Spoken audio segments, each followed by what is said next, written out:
সচিবালয়ে একটা গুরুত্বপূর্ণ স্থাপনা আপনারা জানেন কেপিআই, তো সেটাতে আমাদের একটা ফায়ার স্টেশন আছে, মিনি ফায়ার স্টেশন এখানে বিদ্যমান।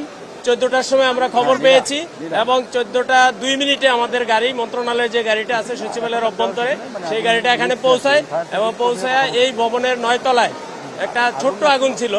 তো একটা অ্যাডজাস্ট ফ্যানে যে ছোট্ট আগুনে আমাদের লোকজন উঠে এবং 2-3 মিনিটের মধ্যে আগুন নিয়ন্ত্রণে নিয়ে আসে। আর আমরা 14টা 15 আমরা সম্পূর্ণ নির্বাপন দিয়েছি আগুন।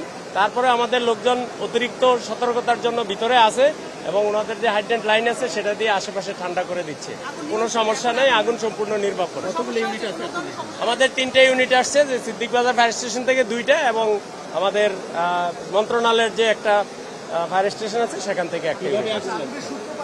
আগুনের সূত্রপাতটা এখনই বলা যাবে না, আমাদের লোক এখনো ওখানে কাজ করতেছে, কাজ শেষে আমরা আসলে বলতে পারবো যে ওখানে কি কারণে লাগতে পারে। ক্ষয়ক্ষতিটা জানতে পারছেন? 9 তলায় ক্ষয়ক্ষতি খুব বেশি না, কম, বাট এটাও আমরা পরে বলতে পারবো। তাই 9 তলায় অবশ্যই লিফটের আট। একটা স্বয়ংক্রিয় ভবন, হ্যাঁ, এখানে কি আগুনটা কি মানে স্বয়ংক্রিয়ভাবে নিবেছে না আপনাদের তৎপরতা নিবেছে? স্বয়ংক্রিয় সব জায়গায়, যে জায়গায় আগুন লাগছে ওই জায়গায় স্বয়ংক্রিয় নিবানোর মতো নাই, বাট আমাদের হাইড্রেন্ট সিস্টেম আছে, যেই সিস্টেম সেটা ব্যবহার করে আমরা নির্বাপন করেছি।